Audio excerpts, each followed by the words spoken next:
Good evening, everyone. Good evening. Good evening. Welcome to District 4 with our new council member, Tim Adams. I am Lene White. I'm your moderator for this evening, and I would like to welcome everyone and thank you for coming out. We're so happy to have you. The purpose of the listening session this evening is to hear your concerns as constituents of District 4. Councilmember Adams would like to know what things are or what issues are important to you, and then take that information and transform it into initiatives that benefit District 4. Before we begin, we're going to just go through a few housekeeping rules. As we all know, we all want to remain courteous and respectful of one another. With us today, we're blessed to have the Council Chair of the County Council, Council Chair Crystal Oriata, and of course, Councilmember Tim Adams. And I just ask gently that when we are addressing them, that we address them as council member, and in the case of council chair, if you don't remember council member, you can say Madam Chair. Thank you so much for that. When you are speaking, I would ask that you do not rush through your questions.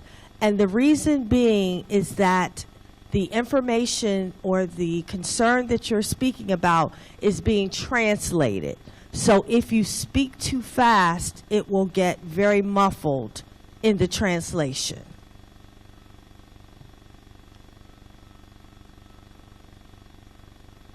If you have not registered to speak and you do have the desire to speak, we ask that you just step to the back to the registration table. It's not too late if you would like to do so. I saw earlier that a few of you have already visited the community partner tables. They're here for if you have any questions or concerns, you can still go up and meet with them at that time if you haven't had the opportunity. This evening, you will have 2 minutes to speak. You will, after I call your name, you will step up to the mic. We do have a clock that's right here in the center. And you can speak up to your 2-minute time limit. Additionally, I would like to ask if we have any elected officials in the audience. I see one hand raised. If you would like to stand. Thank you so much for coming.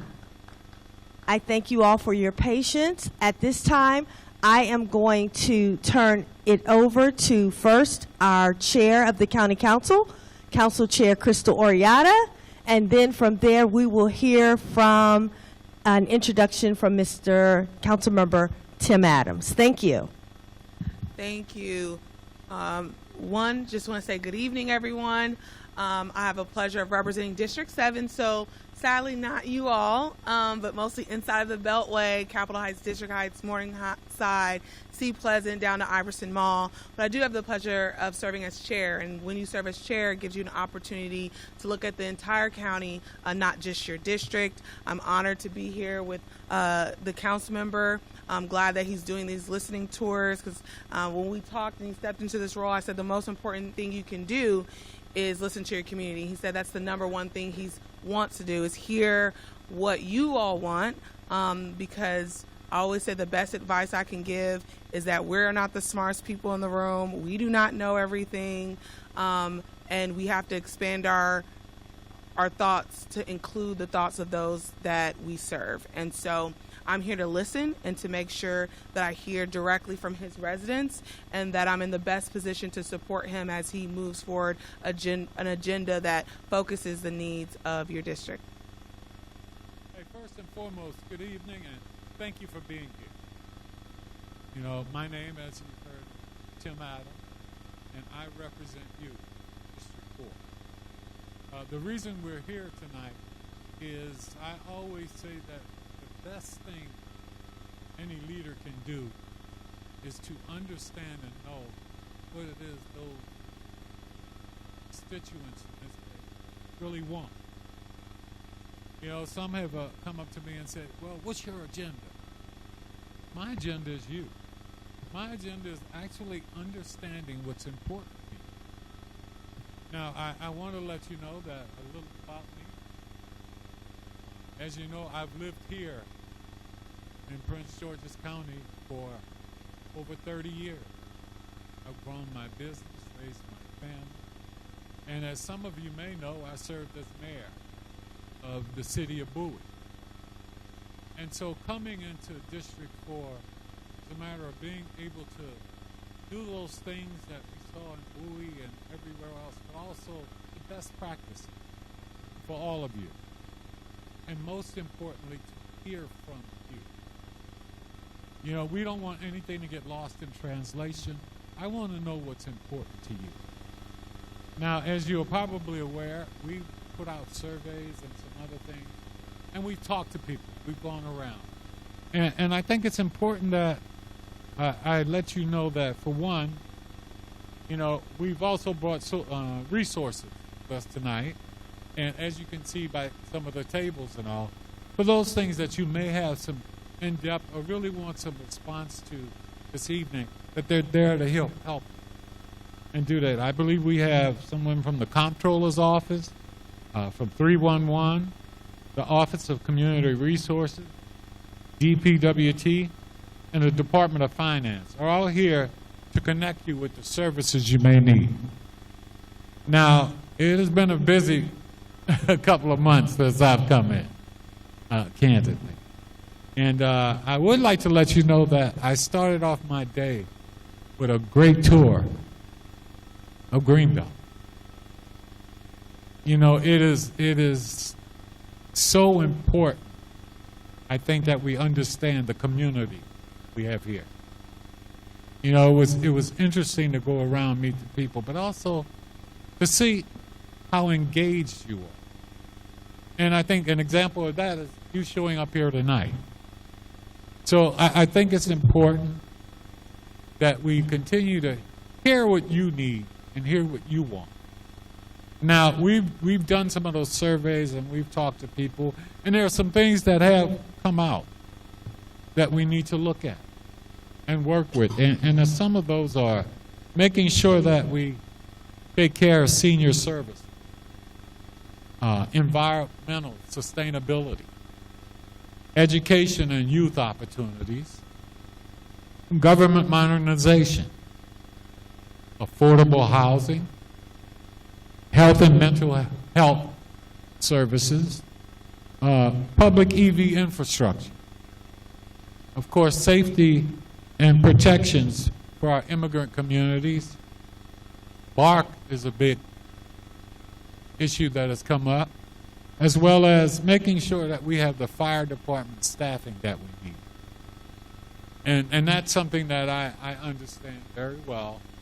It's some of the issues that we've faced as I was at Mayor of Bowie, as well as what you. So we're looking at those.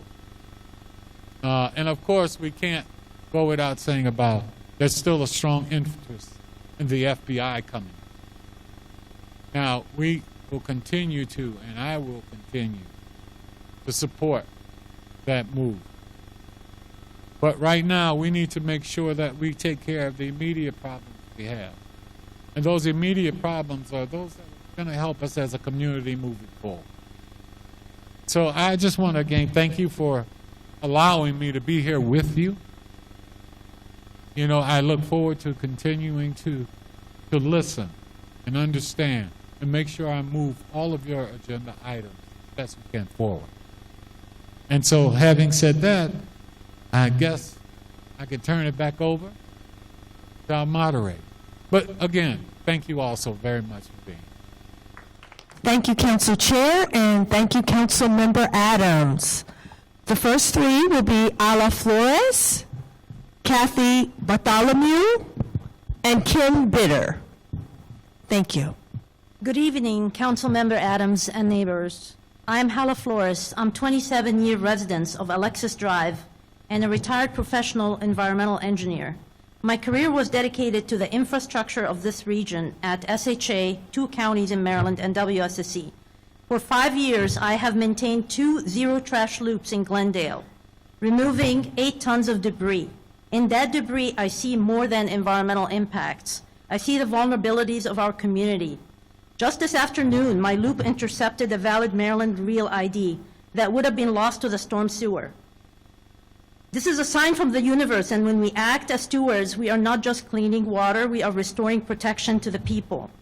Currently, the county relies on triage expensive reactive cleanups, which has, this is not sustainable. My neighborhood is only clean today because of my daily manual labor. My neighborhood has no HOA like so many neighborhoods. This accumulation of trash is a direct result of total lack of public waste infrastructure within older neighborhoods with no HOA. If litter is not intercepted as soon as it's discarded, it becomes permanent, costly pollutants to our waterways.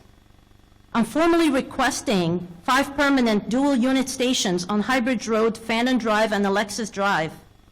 Madam Chair Oriata called for 2026 to be the prototype for what is possible. I am delivering that prototype today. We can integrate these into existing DPW and T rotations using a pilot model. Our neighborhood already cares for its workers. In my photo package, you will see my neighbors' bins. Every Thursday, they leave cold Gatorade for the collection crews. This is the heart of District 4, a community that values stewardship but lacks the basic tools to support it. By providing these stations, we move from reactive volunteer work to the proactive maintenance required by a county of excellence. I'm offering this pilot as a collaborative win. However, as a professional engineer, I see how these infrastructure gaps can quickly escalate into a formal matter of state environmental compliance. Let's make this loop the gold standard for zero trash county.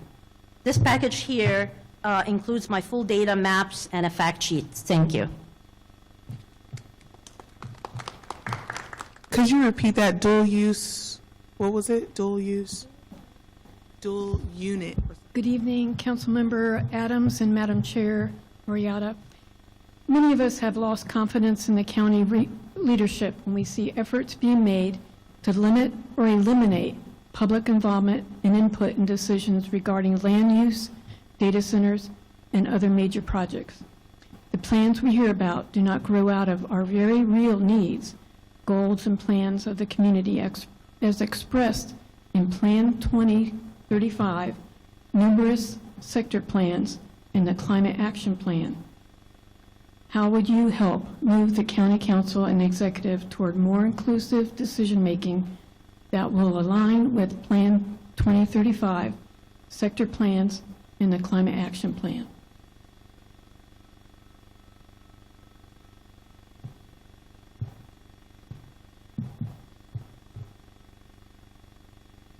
Councilmember Adams, Madam Chair, thanks so much for being here this evening. I'm Ken Bitter. I'm here on behalf of St. Hugh of Grenoble Catholic Church here in Greenbelt. I'm joined this evening by a number of my parishioners. I'd ask them to raise their hands to identify themselves.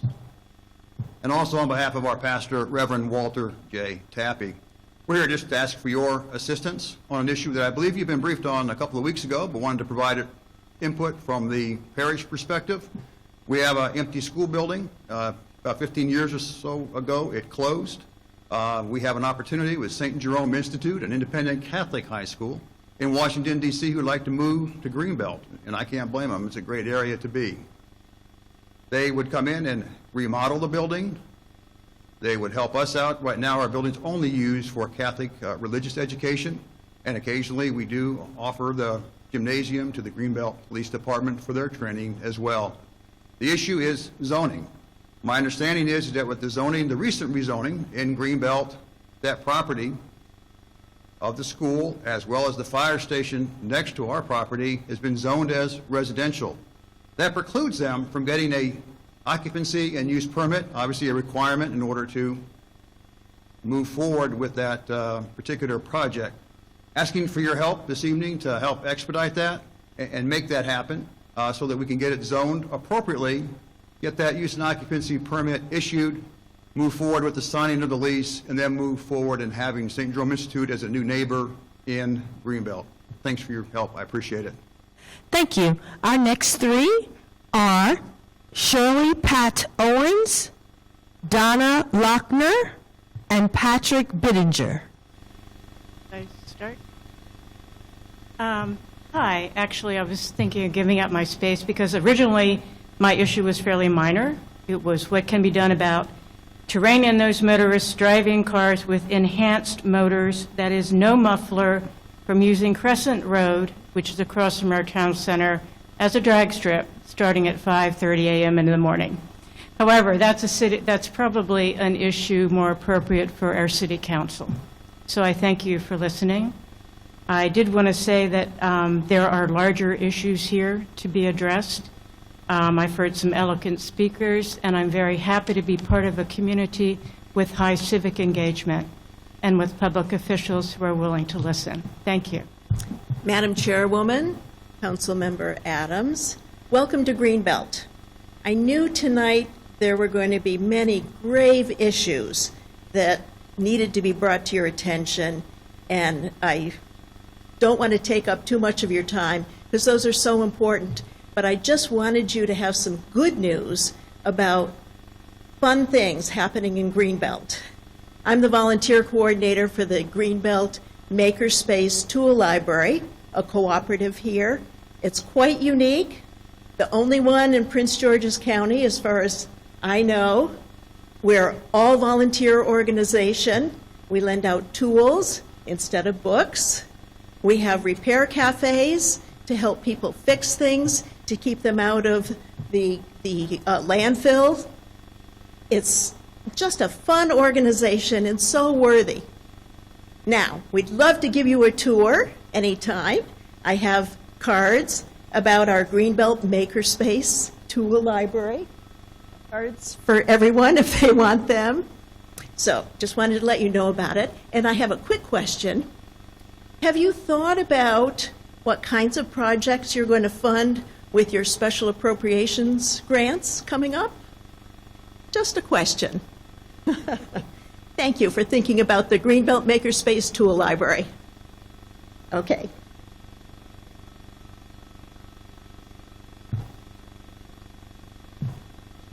Hi, my name is Patrick Bittinger. I'm soon going to turn 83. I wonder how many people in here tonight are from somewhere besides Greenbelt. Raise your hand. So you see, most of the people are from Greenbelt. I'm not. I live on down the road here. The problem that I see in Prince George's County is, for senior citizens, is the constant rise in the property taxes. Last year, for example, my payment rose almost $1,000 on an annual basis. I just got another notice from my mortgage company that I have a choice to pay $700 and have the monthly payment go up an additional $20, or I can have it go up another $100 a month. I'm already getting the homestead exemption, and I'm able to live here because I scrimped and saved my whole life buying my clothes in thrift stores. My car's 14 years old. But I feel like you're driving older people out of Prince George's County. I think you want to be rid of us because of my retired friends are all moving to Delaware. And I was over there recently visiting friends. Their house is about the same value as mine. Their tax bill was $1,350. My tax bill is $6,000. And what am I getting in Prince George's County? If I go to the store at Lowe's over in Delaware and the price of a bucket of paint is the same as it is here, it's automatically 6% less. They have a sale, they don't have the sales tax. And I'm not saying that we should operate on nothing, but I don't see how we can keep raising and raising. I'm using up my savings. When that's gone, I either have to sell or I'm going to be homeless. And I see a lot of other gray hair in here. I don't have gray hair, of course, because mine was blown away with the wind. But I think it's a serious problem. I think the county has a spending problem, not a tax problem. And somehow you've got to get control of it. My Social Security went up Thank you. 2%. I just want to be mindful. My taxes went up 10%. I just want to be mindful that we give everyone the equal time. Thank you. But I appreciate your comments, and it's something that I know I and Councilmember Adams have heard before, and we were just meeting, I think it was maybe on Tuesday, to talk about this exact issue and what options do we have around the tax burden for our seniors. So it's an issue that the council member has already brought to my attention for us to start working on. Up next, we will have Joan Lois Rosado, Rob Edwards, and Jay Davis, please. Good evening, Madam Chair and Councilmember Adams. Thank you for being in Greenbelt, and welcome, and I hope you really toured all of Greenbelt. Community members are having consistent concerns about the county executive and county council's leadership on the issue of the Landover data center and data centers in general. The Landover data center is considered a hyperscale data center. Such data centers are typically serve two functions: artificial intelligence and human surveillance. This does not serve the community or meet the needs of the county. It may instead bring chaos to our community members and will most assuredly bring air pollution, noise pollution, increased greenhouse gases, water source depletion, power challenges, likely leading to increased costs for residents and rolling blackouts.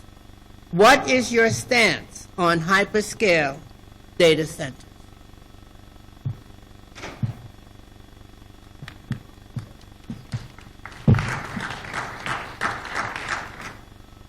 Good evening, Madam Council Chair, Councilman Adams. I am Rob Edwards. I reside in Adnell Woods in Bowie. My question is, in Old Town Bowie, where the post office is located, it's near the Pink Orchard where Charles H. Wesley Masonic Lodge meets. There is that intersection where it's Laurel, Bowie Road, and Crescent, right there on the corner. Long time ago, the traffic was not, it didn't have as much volume as it does now. That is a true thoroughfare today, present day.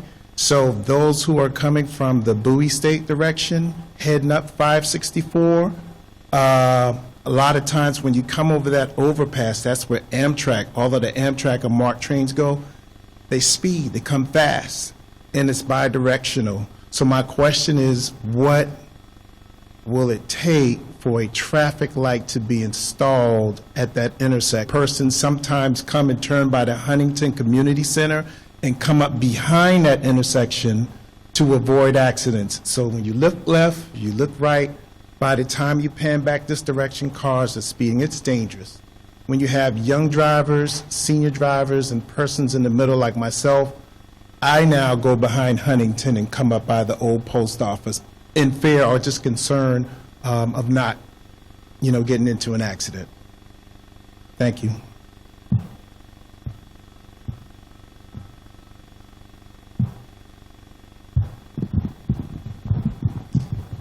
Hi, I'm Jay Davis, former mayor of Greenbelt and 30-year member of the City Council.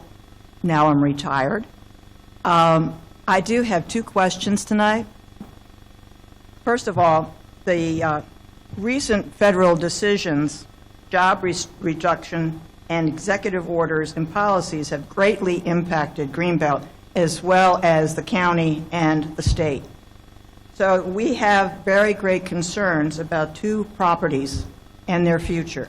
That's the Goddard Space Flight Center and the Beltsville Agricultural Research Center.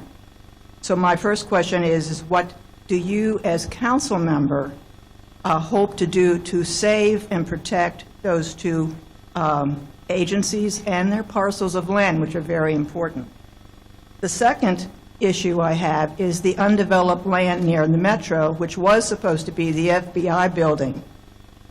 What will you do to join Greenbelt in making sure that the development that does occur there is what Greenbelt wants, our residents, and not what other council members think we want? So I'm hoping that you will answer these questions tonight, because I'm trying to decide who I am going to vote for in the primary. Thank you. Thank you so much. Our next three, and actually these are our last three, not unless there's another sheet. Is there another sheet? Okay. These are our last three speakers for this evening. Patience Robbins, Susan Barnett, and Joe Robbins. Thank you.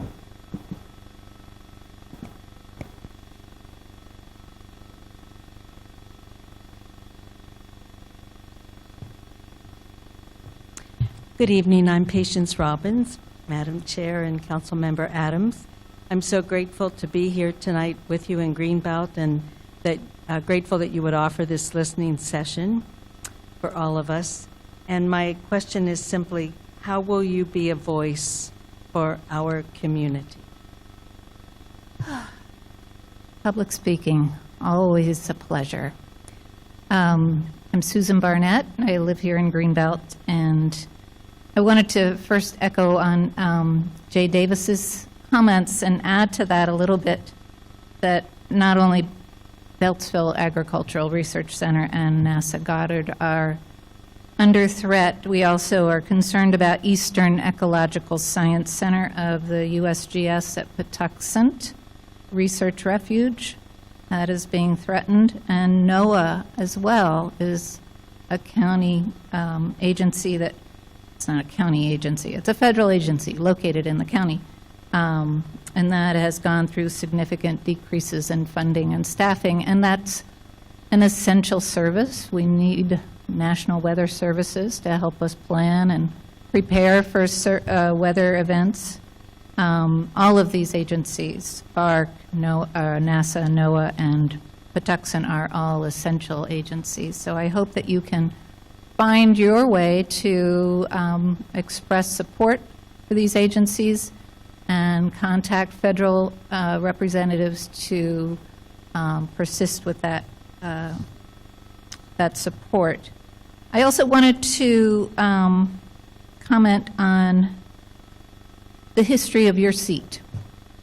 So your seat on council has been historically filled by business-focused leaders, and that's not a horrible thing. However, it would be nice to have a change of pace and have a people-focused person in that seat and somebody who's engaged in environmental issues. You brought that up in your opening statements. I hope you will stick with that, because other things beside business count. I never heard from any council members in your seat before, so I look forward to having some engagement.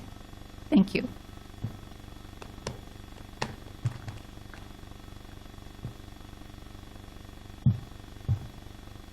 Good evening. Hi. My name's Joe, and I'm here in Greenbelt, but I've been a 40-year resident of PG County, and go PG County. Yes. Anyway, mine's a simple question. Do you support streamlining the development process and limiting public input into such decisions? Thanks.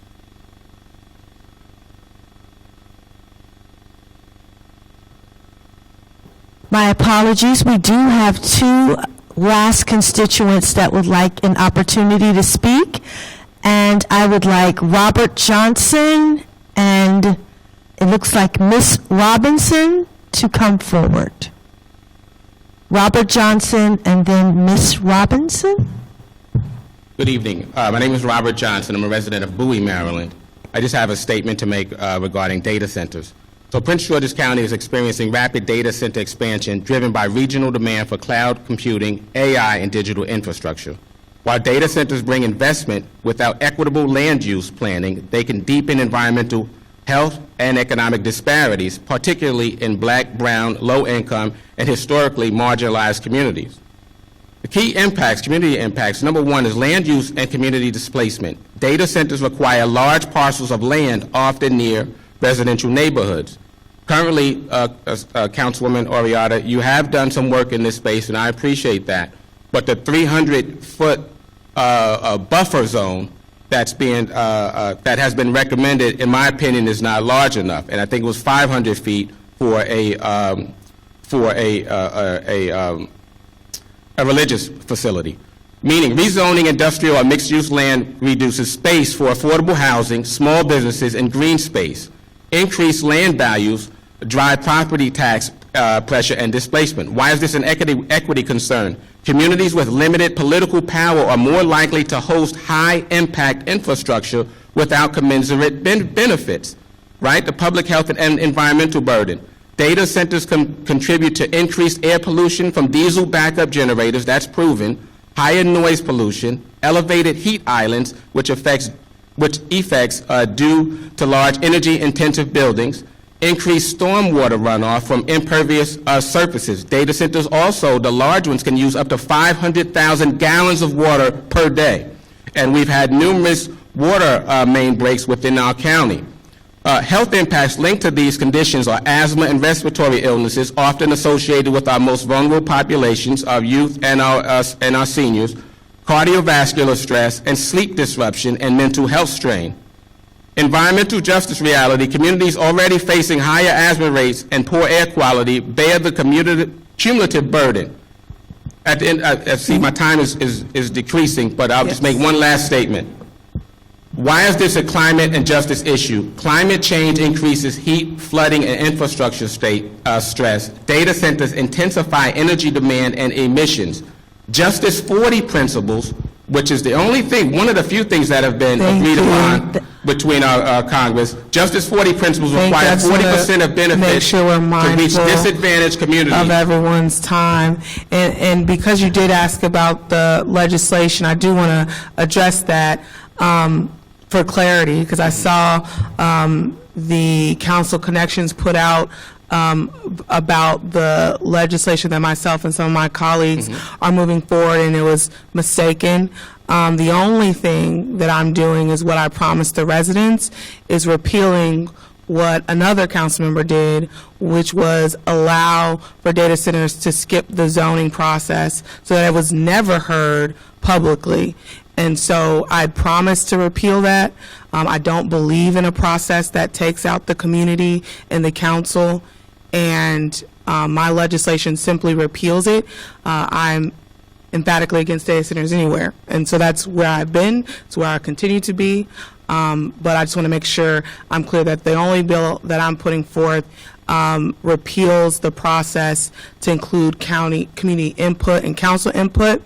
And the information you mentioned before were standards that were passed before I was elected, and obviously before Tim joined the council. But there are also standards that are enacted by the state that have not been addressed by our county council at all. I know that this may not be the place for that. Yes, right. And just so you know, like when the state does address things, we are it's preemption, meaning if the state regulates something, then by law we cannot do anything to supersede them. So we actually don't want the state to create zoning around issues on data centers unless they're really strict, because the moment that they do, local jurisdictions can't do anything. So then our council is being disingenuous, because at this time the state does not mandate that data centers disclose certain things. And you're aware of that, as far as zoning and permits. They don't have to disclose until the 11th hour. Let's talk offline, because what happened is that a bill was passed before my time on the council that changed the zoning process, which made it so that specifically data centers skipped the council, and they went from planning board to permitting. Correct. And so the bill that I put forth removes that law and takes it back to the same standard for any project. It would never skip the process of the council. But I can continue to explain that. I know it's so much going on between nationally, state, and local, just to make sure I answer all of your questions, but I want to be mindful of the time and that this is not my But one important listing. question, would you also add to your bill a mandatory health impact study where any data center is planned? Obviously support a mandatory health impact study for data center, but I'm against data centers, so I would never pass legislation for a data center. So that wouldn't be something I would do, but if there was a data center bill coming that allowed data centers and I knew it was going to pass, I would 100% add all the safeguards that I could to ensure that the community was not negatively impacted by data centers. Thank you.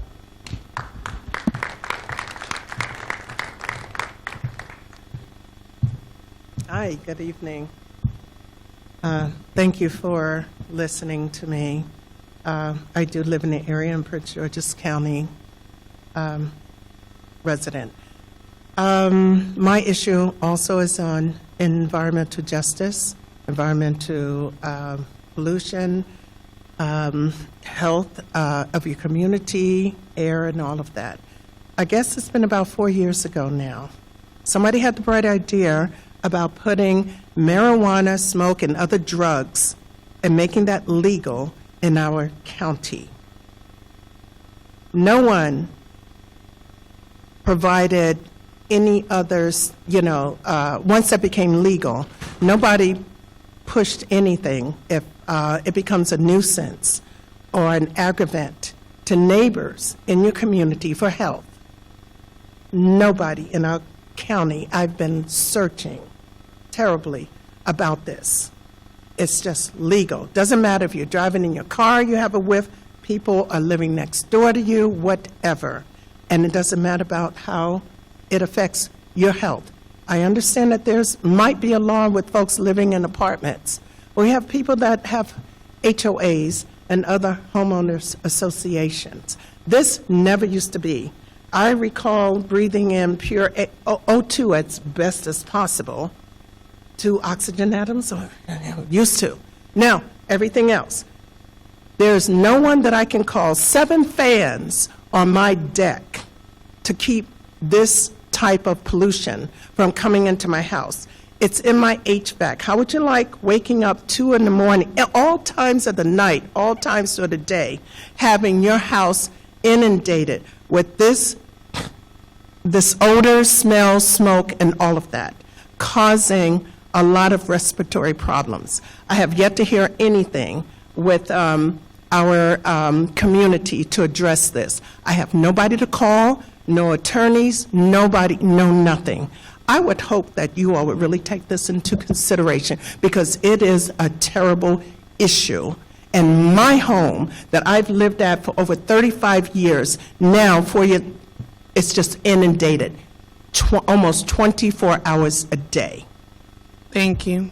Thank you. And thank you. And I want to say one other thing as well. Our political system needs to change because we're tired of being on a hamster wheel and really nothing is being done. Thank you.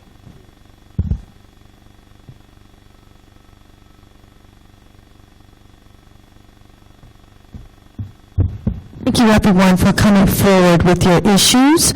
At this time, I am going to turn it over to Councilmember Tim Adams. Hey, first and foremost, thank you for coming out.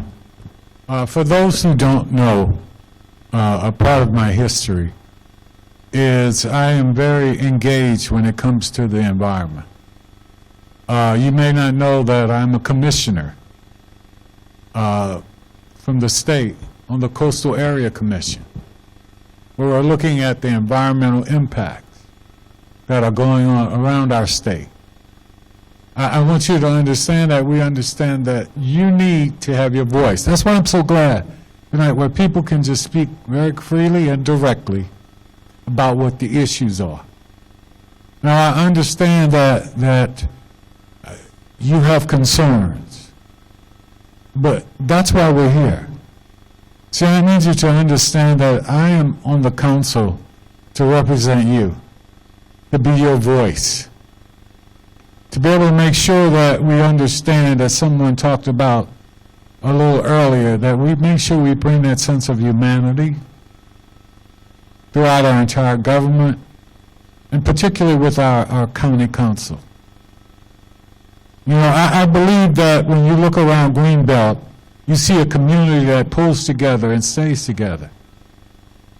And with all we do in trying to do those things where we try to balance between economic development and all, the one thing we have to have is the sustainability for our seniors. We have to make sure those seniors and our disabled and everyone can age in place, that they don't have to move, they don't have to sell their home. And we have to look at what we can do to make sure that that's possible. And I think that's something that we will have a clear voice in addressing. And I want you to know that my issues are not about anything other than your issues. I have no other people behind me or anything where, you know, I have to do anything or I owe favors to my, that's not me. I've been really blessed in my life. And I'm at this point in my life doing this because I want to give back. They say that when you're blessed, you should really just be blessing others. And that's what I truly believe. And that's why I'm doing this. And that's why I keep saying I'm that voice. I'm listening. You know, we talk about the FBI building and some of those things going, but we also have to understand, like with Bark and other things, we're working with the city council now to see what's best for Greenbelt and how we can best help you. So again, I want to say personally, thank you for coming out. Thank you for directing those questions to us, and know that we will be responding to you on those, that you will be hearing back. And so again, from my point, thank you so much for being here. Thank you for sharing and letting us know what's important to Greenbelt, because that's what I'm there to do, to fight for Greenbelt. And I assure you I will. Hey, thank you.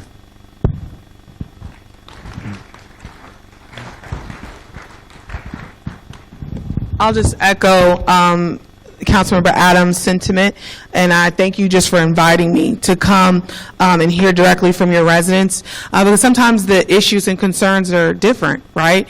And if I'm in my district, I hear front and center what issues are important to them. But it's important that I hear directly right now from you all in this room, and that when the council member is advocating hard for you, I've heard directly that it's not just him saying, hey, my residents really care about these things, these are a top priority, but I'll know it because I've been here with them and I've heard directly from each of you.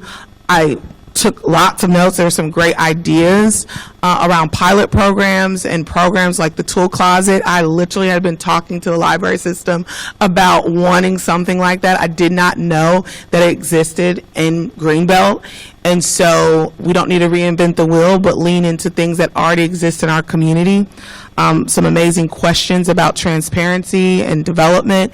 And I think that has been the staple of the leadership of the council, and we're still in that direction. I know I have an ally with Councilmember Adams on those issues, is that we know we want to see development, because it was something that came up with a couple of speakers. We want to see development, but not at the expense of people not being at the table. And so one of the reasons why I put forth legislation for a task force on streamlining the development process without losing the impact of the residents. Because developers come and they say, well, make this faster, and the thing they want to take out always is the time it takes for them to meet with the community and have those conversations. And that's been a hard line for me. I'm not taking that out. But I also realize, to be competitive with the region, we've got to be faster. If it takes us 18 months and the neighboring jurisdiction takes longer, there's places where maybe we make them apply for 2 things in different stages when they could apply for it at the same time and we could review it at the same time. So it says, how can we be more efficient, but not at the expense of shortening the process to take out community input, not at the expense of changing the standards around environmental justice and the things that we fought to be changes that help our community, make it look better, make sure that we're healthy. All of those things need to stay. But it's fair for us to figure out how can we do it better. And so one of the things we are committed to doing is making sure that you continue to have a voice at the table. There's a lot of people and special interests that would love for it to go in the opposite direction. But what I can say, I know I'm committed to this. I know our county executive is committed to this, and I know Tim is committed to this, is that the people are going to be at the center of what we do. The people are going to be the center of the policy. And so if there's any questions or things you guys want to dive into more, I will be around. I'm sure Tim will be around. Excuse me, Councilmember Adams. I'm so used to saying Tim. Be around to address your concerns, and just thank you for coming out and making sure that your voice is heard and engaging in the process. So thank you.